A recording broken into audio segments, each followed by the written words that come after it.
Meus irmãos, hoje nós vamos ouvir acerca da nossa salvação, retomando a instrução do Catecismo em Heidelberg, Dia do Senhor 5. Mas antes de ler o Dia do Senhor 5, vamos fazer uma leitura no livro de Atos, capítulo 16. Atos 16.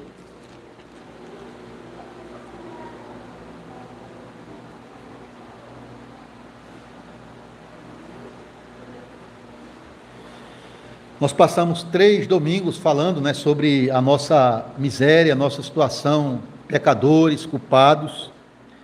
E veja, o Catecismo só passou 3 domingos com esse assunto pesado, mas necessário de se ouvir. E agora nós vamos do dia do Senhor 5 ao 31. Então vai ser um bom tempo explicando o caminho da salvação.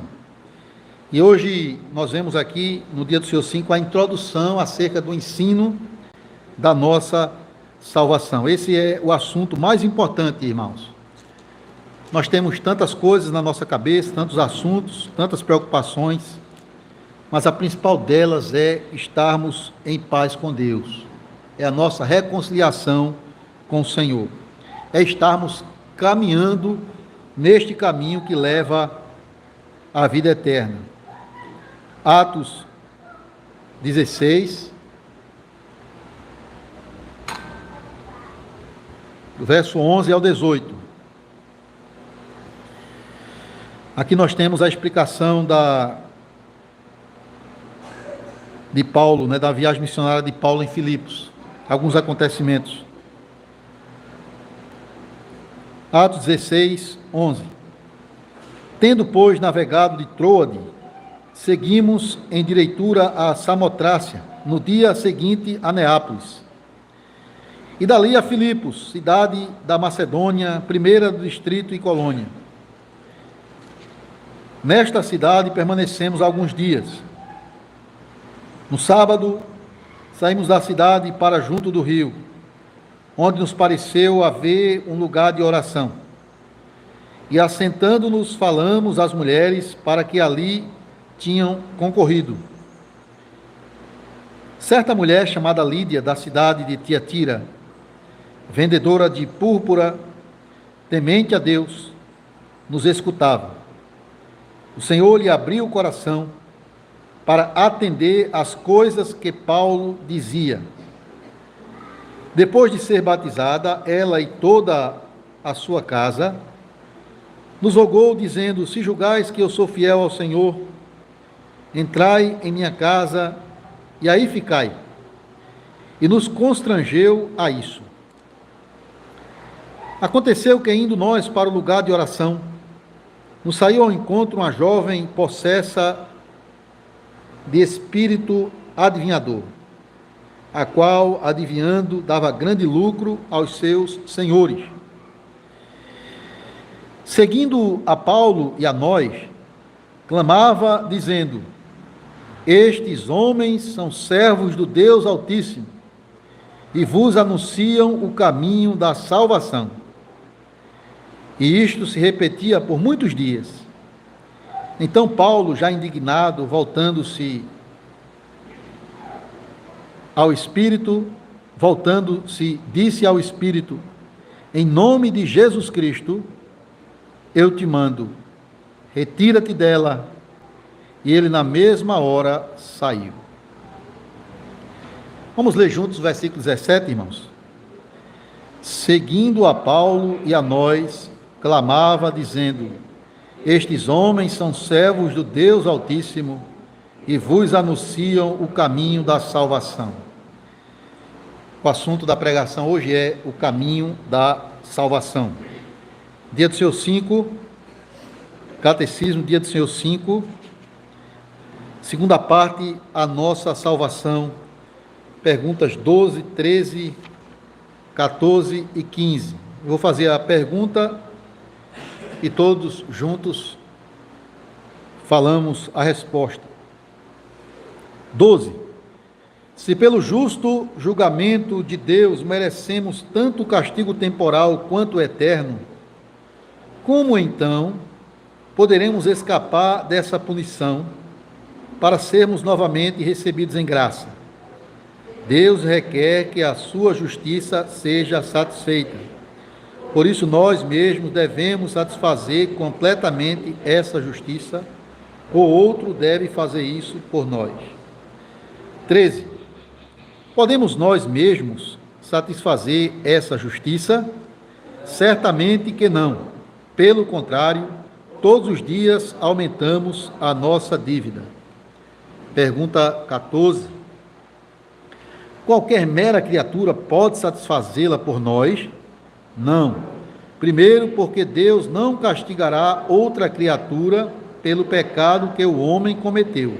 Segundo, porque nenhuma mera criatura pode suportar o peso da ira eterna de Deus contra o pecado, nem libertar outros dessa ira. Pergunta 15. Que tipo de mediador e libertador temos que buscar? Alguém que seja homem verdadeiro e justo, e mais poderoso que todas as criaturas, isto é, alguém que seja ao mesmo tempo Deus verdadeiro.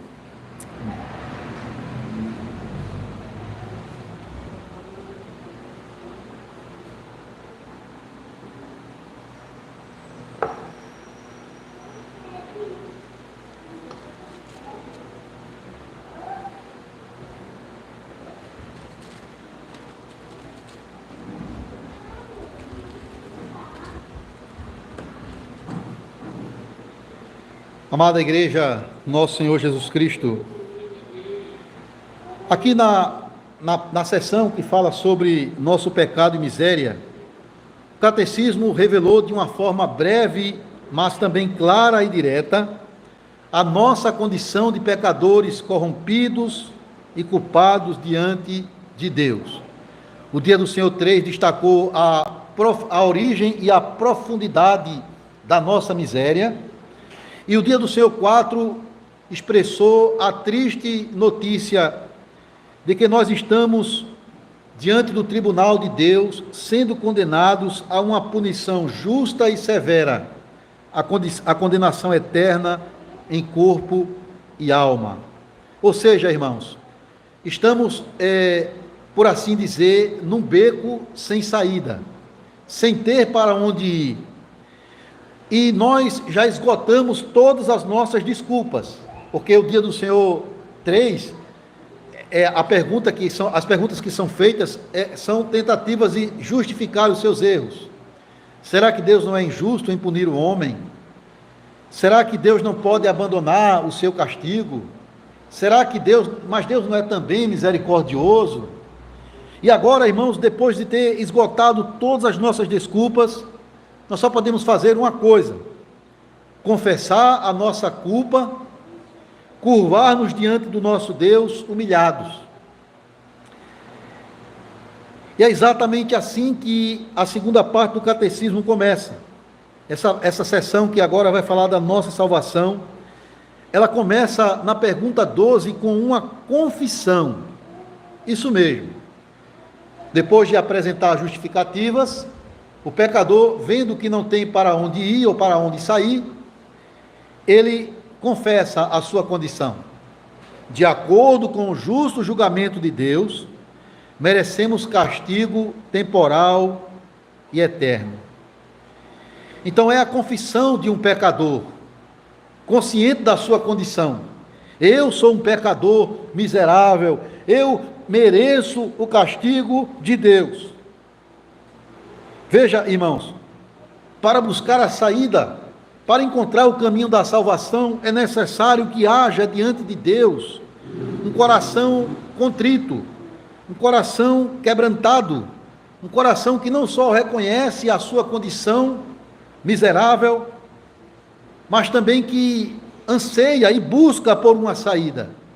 E essa é a pergunta mais importante que nós podemos fazer: como podemos escapar dessa punição, para que possamos ser novamente recebidos no favor e na graça do nosso Deus?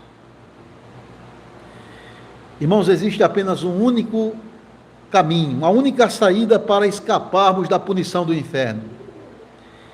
E esse caminho é revelado a nós no Evangelho de Jesus Cristo, na boa notícia de que somente Jesus é o único caminho que nos leva de volta para o nosso Deus. Eu queria destacar essa palavra, né? Caminho, caminho de salvação. É interessante que no livro de Atos, essa palavra aparece 5 vezes, para expressar o Evangelho da salvação. Quando Paulo, lá em Atos 9, estava perseguindo homens e mulheres cristãos para prendê-los, é dito que Paulo estava procurando as pessoas que pertenciam ao caminho, ao cristianismo, ao Evangelho. Nós vemos aqui em Atos 16, sobre aquela mulher que estava possuída por um espírito maligno, dando lucros aos seus senhores, mas que fez uma confissão, deu uma declaração notável, correta. Referindo-se aos apóstolos, ela disse: estes homens são servos do Deus Altíssimo, que vos anunciam o quê? O caminho da salvação. Em Atos 18, você vai encontrar um casal cristão, Priscila e Áquila, amigos de Paulo, que estavam ensinando um homem que tinha muito conhecimento, mas ele, por ser judeu, ele não conhecia ainda o cristianismo, chamado Apolo. E eles estavam ensinando a este homem, aquele casal estava ensinando a Apolo acerca do caminho, o caminho da salvação. Então, irmãos, nós vamos destacar isso hoje. Quando a gente faz a pergunta, como escapar do castigo? Em outras palavras, é como se estivéssemos perguntando, qual é o caminho? Qual é a saída? Para onde correr? E aqui nos é proclamado, na Bíblia, o único caminho da salvação. Eu queria destacar esse assunto hoje com a igreja, o único caminho da salvação. Como podemos escapar do castigo? Que caminho devemos seguir? Irmãos, todos nós sabemos que um caminho sempre leva a um lugar. Um caminho sempre tem um destino ou um propósito. E qual é o propósito ou o destino que o catecismo aqui tem em mente quando ele fala do caminho da salvação? O que é que nós, pecadores, conhecendo a nossa miséria, estamos procurando? Que saída estamos buscando quando somos confrontados com a nossa condição miserável? Que tipo de libertação, que tipo de salvação devemos buscar?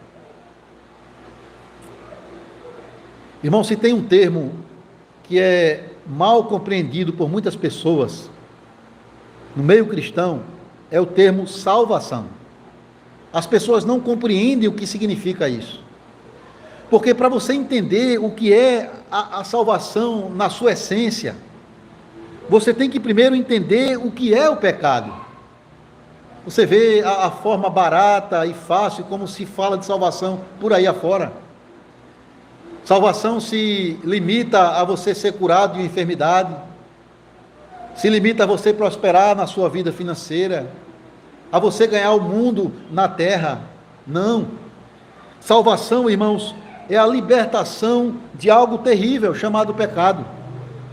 Infelizmente, a teologia moderna, ela pode até mencionar a palavra pecado, mas ela não destaca o que é realmente o pecado.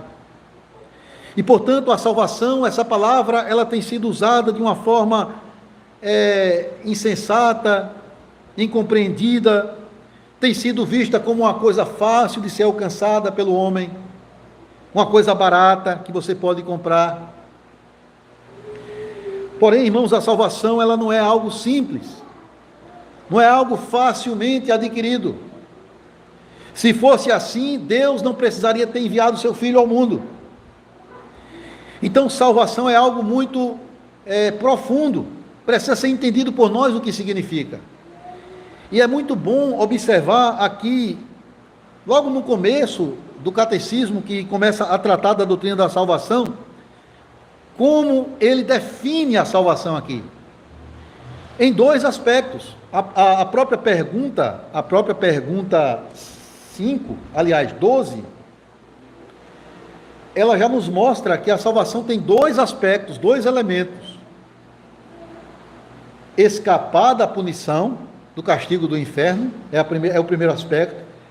E o segundo é ser novamente recebidos no favor e na graça de Deus. Então a salvação, ela envolve essas duas coisas. Uma pessoa plenamente salva é uma pessoa que alcançou esses dois aspectos da salvação.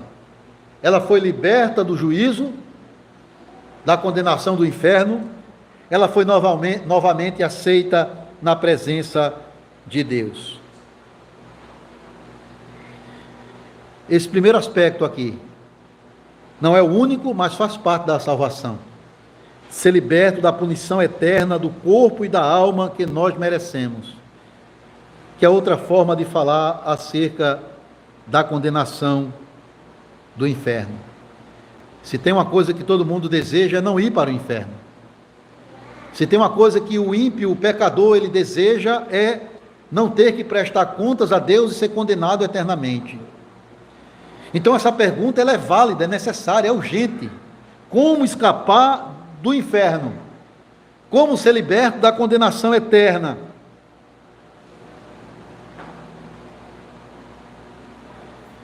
Mesmo que muitas pessoas hoje neguem a existência do inferno, a Bíblia deixa muito claro, irmãos, que inferno é um lugar real, que será o destino de todos os ímpios que morreram em seus pecados.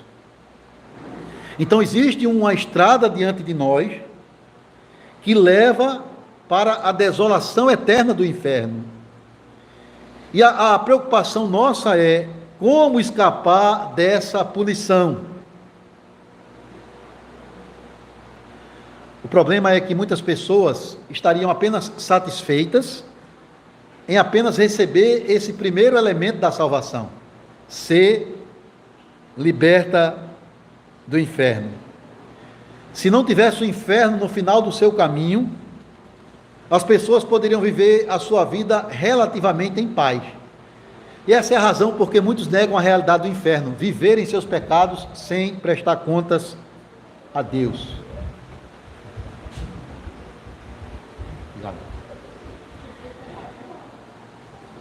Então, irmãos, qual é a mentalidade de muitas pessoas? Eu quero apenas escapar da punição.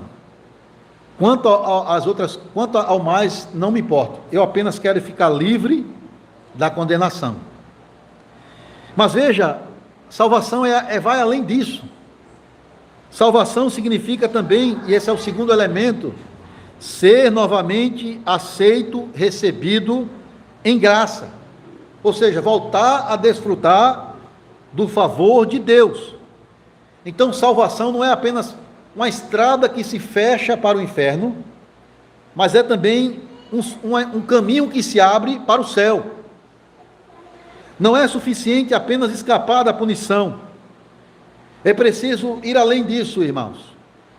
Desfrutar do favor e da graça de Deus. Voltar a viver na bendita comunhão com o Altíssimo. Ser completamente salvo é isso.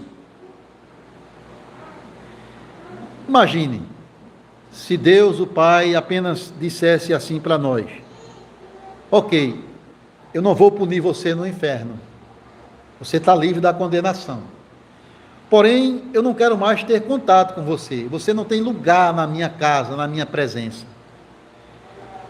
Não seria estranho, irmãos, isso? Eu vou renunciar à sua pena, mas você não é mais o meu filho. Imagine se aquele pai do filho pródigo agisse assim com o seu filho. Perdoasse o que ele fez de errado, mas não aceitasse na sua presença. Não haveria nenhum prazer naquele filho que ansiava voltar para o seu pai. Então, o problema é que, sem comunhão com o Pai, nós ainda estamos enfrentando a realidade do inferno. Porque inferno, irmãos, não é como algumas pessoas dizem, né? A ausência da presença de Deus. Não, é a ausência da presença favorável de Deus. No inferno não há o derramamento do amor, da graça, da bondade, mas apenas da ira de Deus. Então nós precisamos dessa salvação em sua plenitude, irmãos. Não só ser liberto da agonia eterna do inferno, mas também entrar na presença de Deus, viver desfrutando do seu favor na eternidade. Pois isso era o que caracterizava a vida de Adão e Eva antes da queda. Eles não apenas estavam ali vivendo em paz, num lugar maravilhoso, mas a presença de Deus no meio deles era o que lhes dava a alegria. E é isso que nós buscamos aqui. Salvação completa. Não apenas a metade do caminho, mas seguir o caminho inteiro. O caminho da salvação é este. É um caminho que nos leva das profundezas do inferno para as alturas celestiais. É um caminho que nos tira de um mundo escuro para o reino de luz do Filho de Deus. É um caminho que nos livra de uma vida miserável e desolada para desfrutar do favor pleno e eterno do Altíssimo. Mas será mesmo que há um caminho que leva a esse destino? Um caminho não de uma salvação barata alcançada pelo homem de qualquer maneira, mas um caminho de uma salvação profunda que requer a intervenção do próprio Deus para salvar o homem. Existe esse caminho, irmãos? Existe, sim. Porém, há obstáculos neste caminho que precisam ser retirados para que nós possamos caminhar neste caminho rumo à salvação. Nós confessamos aqui o que eu preciso para ser liberto da condenação e ser aceito de novo na presença de Deus. A resposta é bem simples, objetiva e direta. Deus requer que a sua justiça seja satisfeita. Ou seja, temos que fazer um pagamento integral a Deus em relação aos nossos pecados. O caminho da salvação passa pelo cumprimento da justiça de Deus. Ou seja, não somos nós quem estabelecemos os próprios termos para sermos salvos, mas é Deus quem estabelece esses termos e nós devemos cumprir exatamente o que Ele manda. Irmãos, fica claro aqui para nós, já de forma evidente aqui, uma verdade que é negada por muitos grupos religiosos. A verdade de que Deus permanece soberano na redenção do pecador. Ele não vai abandonar as suas exigências. Ele não vai abrir mão da sua justiça para salvar o homem. A justiça de Deus precisa ser satisfeita. O pagamento pelo pecado tem que ser feito. Um pagamento integral até o último centavo. Nada mais, nada menos. Mas você deve estar se perguntando, o que é que nós devemos a Deus? O que é que Ele exige de nós? Primeiro, irmãos, Deus pede que cumpramos positivamente a sua lei. Ou seja, para ser aceito por Deus, para ser liberto da condenação, nós temos que apresentar a Deus uma obediência perfeita a todos os seus mandamentos. Segundo, nós temos que suportar o peso da sua ira contra os nossos pecados. Em resumo, Deus pede que guardemos perfeitamente cada mandamento e sejamos capazes de suportar a sua ira contra o pecado. É a exigência dele. E somente quando pudermos realizar essas duas coisas, obedecer perfeitamente à lei, suportar o peso da ira e dela livrar nós mesmos e outras pessoas, Deus pode dizer: eu estou satisfeito com você, você agora pode livremente entrar na minha presença, sem nenhuma condenação. É a única forma de escaparmos. Algumas pessoas consideram essa confissão aqui, essa resposta, inaceitável. Um Deus que exige um pagamento, um Deus que tem um coração impiedoso, carrasco, que está atrás até do último centavo para que fique satisfeito. Como pode? Irmãos, os cristãos modernos, que apenas que acham que eles próprios entendem e descobriram o que é o significado do verdadeiro amor, eles não passa pela cabeça deles esse Deus, um Deus que é, claro, amoroso, compassivo, mas também justo, santo, que não inocenta o culpado. É aquela visão que ainda prevalece, a visão de Marcião, um homem chamado Marcião, lá nos primeiros séculos. Ele negou todo o Antigo Testamento, porque ele dizia, esse Deus é muito perverso, temos que ter um Deus somente amor. Mas a Bíblia mostra o Senhor em sua essência, na plenitude dos seus atributos, um Deus que é santo, justo e também gracioso e bom. E não podemos negar isso.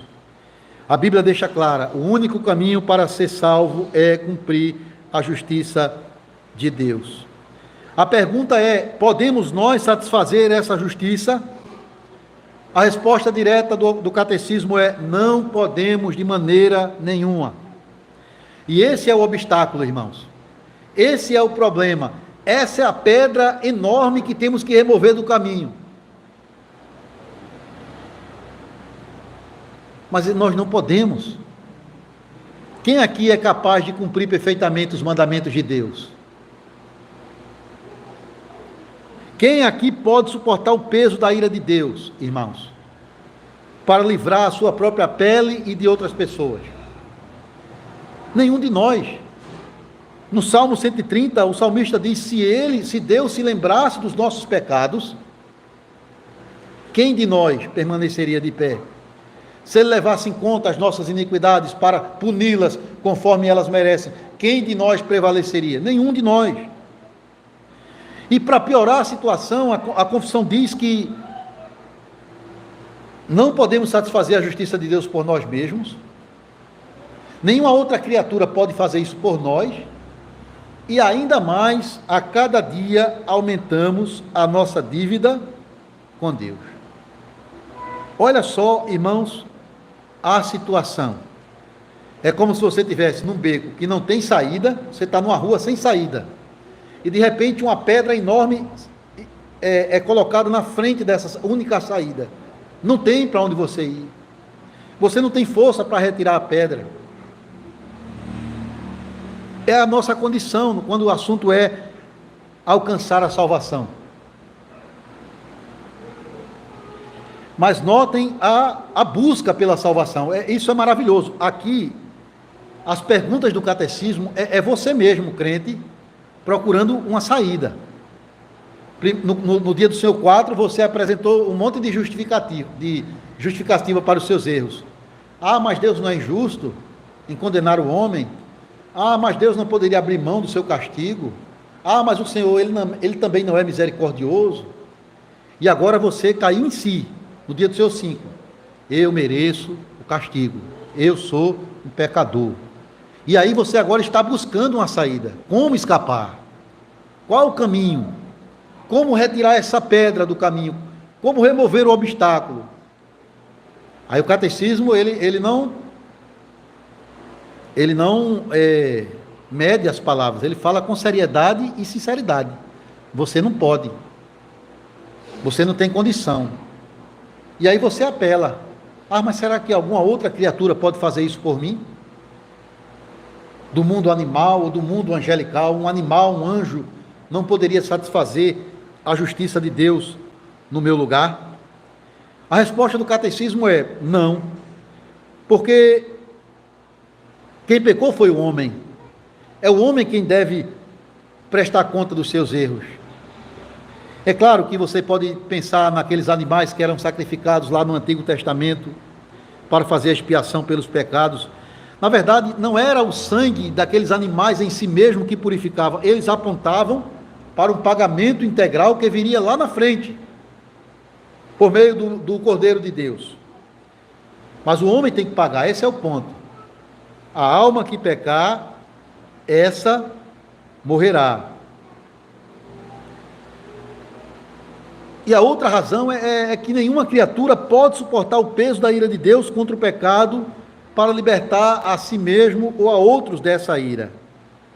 Nem animais, nem anjos, nem nenhum ser humano sequer pode sobreviver à ira de Deus e dela livrar outros. Então, quem já está numa condição de caminho para o inferno, quem pode sair desse caminho, retornar para a presença de Deus? Como fazer isso?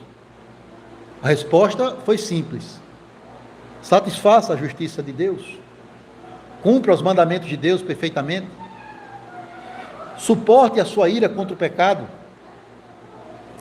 ou seja, receber a morte eterna. Irmãos, aqui está muito claro que não existe possibilidade de salvação por meio do braço do homem, pela força humana. Não existe. Aqui já é desmascarada uma das mentiras que infelizmente caracteriza o meio cristão. O homem, embora ele tenha mergulhado na ruína do pecado, ele mesmo tem poder em si mesmo para sair desta condição. Essa é a mentira do judaísmo, salvação pelas obras humanas, e também do arminianismo, né? Da visão de Armínio, de que o homem, pelo seu livre-arbítrio, pela sua fé, ele pode sair do inferno, do caminho do inferno, e voltar ao favor de Deus. Não, irmãos. Essa é a nossa condição. Beco sem saída e um obstáculo no caminho. Então, qual é a única coisa a fazer? Chegar a Deus e clamar: Senhor, não somente mostre o caminho, mas remova o obstáculo, porque eu não tenho força em mim mesmo para ser salvo.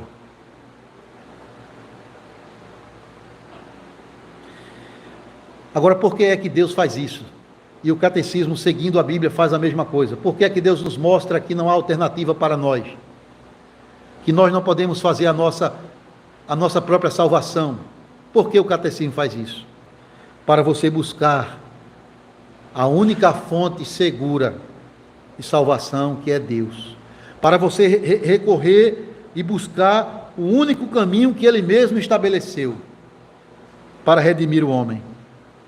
E aí você faz a pergunta 15. Se eu não posso satisfazer a justiça de Deus, se nenhuma outra criatura pode fazer isso por mim, que tipo de mediador e salvador então eu devo buscar? Veja, é uma pergunta que revela a atitude correta do crente, de quem quer ser salvo. Então o que é que eu vou fazer? A quem eu vou buscar? Qual a única saída? Qual é o único caminho de salvação? A resposta, irmãos, a resposta é que Deus vai, que existe um tipo de pessoa, de alguém, de ser, que pode garantir essa salvação. Alguém que seja homem verdadeiro e justo, mais poderoso que todas as criaturas, alguém que seja ao mesmo tempo Deus verdadeiro. Se foi o homem que pecou, então o homem tem que pagar o seu pecado, tem que ser um homem real, carne e sangue, herdar a mesma carne e sangue nossos, mas ele tem que ter uma qualidade a mais, homem justo. E justo aqui quer dizer sem dívidas próprias, sem pecado algum, capaz de atender perfeitamente às exigências de Deus, ou seja, cumprir ativamente a sua lei, a sua justiça, obedecendo cada mandamento, e tendo também alguém que seja capaz de suportar o peso da ira de Deus. Ou seja, tem que ter uma outra qualidade fundamental. Ele tem que ser divino também. Ele tem que ser verdadeiro Deus. Mas onde a gente vai encontrar tal pessoa? Será que Deus mesmo assumirá a nossa carne pecaminosa para nos socorrer? Isso não é algo impossível? Sim, é impossível para nós, mas para Deus nada é impossível. Foram essas as palavras do anjo Gabriel à jovem Maria, quando questionou, ao receber o anúncio que ela seria a mãe do Salvador: mas como se dará isso? E ele explicou: o Espírito Santo vai conceber no seu ventre, porque para Deus nada é impossível. O obstáculo que está posto diante de nós, a pedra que nós não podemos remover, somente Deus pode. E graças a Deus, irmãos, que Ele o fez na pessoa bendita do seu Filho.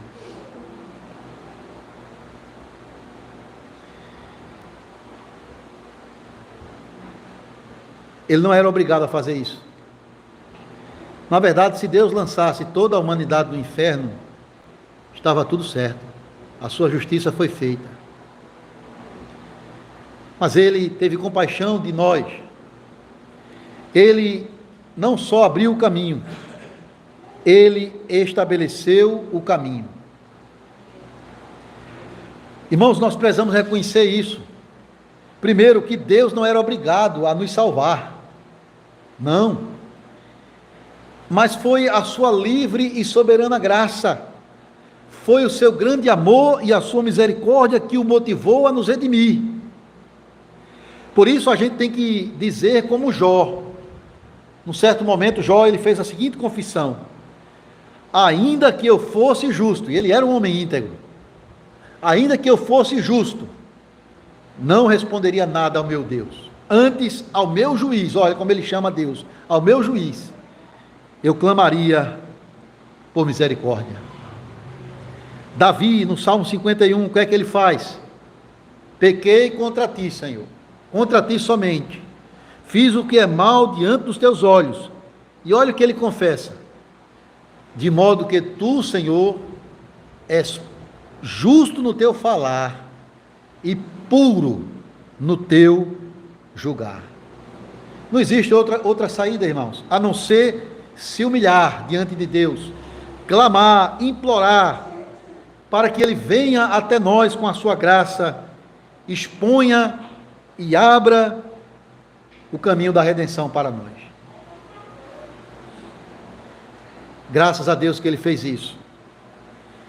E vamos ouvir sobre isso por alguns domingos, do dia do seu 5 ao 31, explicando essa ação graciosa de Deus de estabelecer para nós um caminho de salvação unicamente na pessoa e na obra de Cristo. Em determinado momento, os discípulos pediram a Jesus: Senhor, mostra-nos o caminho para o Pai. E a resposta do Senhor qual foi? Eu sou o caminho, eu sou a verdade, eu sou a vida. Ninguém vai ao Pai a não ser por mim. Louvado seja o nosso Deus, irmãos, porque a Ele pertence a salvação. É Ele quem age, é Ele quem atua, é Ele quem provê redenção na pessoa bendita do seu Filho, o perfeito mediador, homem real, carne e osso igual a nós, mas ao mesmo tempo justo, sem pecado e verdadeiro Deus. É somente pela fé no Filho de Deus que você, pecador, pode escapar do castigo eterno do inferno e ter as portas dos céus escancaradas e abertas para entrar livremente, sem impedimento algum, nas mansões celestiais. Porque a salvação não foi barata. Um alto preço foi pago. O Senhor Jesus cumpriu na nossa carne cada mandamento. O Senhor Jesus carregou sobre o madeiro a ira de Deus. Foi desamparado pelo Pai para trazer redenção ao pecador. Como o apóstolo Pedro confessa, e eu quero terminar com essas palavras do apóstolo Pedro, quando ele diz assim: o justo sofreu e morreu pelos injustos, para que, não só para libertá-los do inferno, mas para conduzi-los de volta à presença de Deus. Amém. Amém. Irmãos, louvado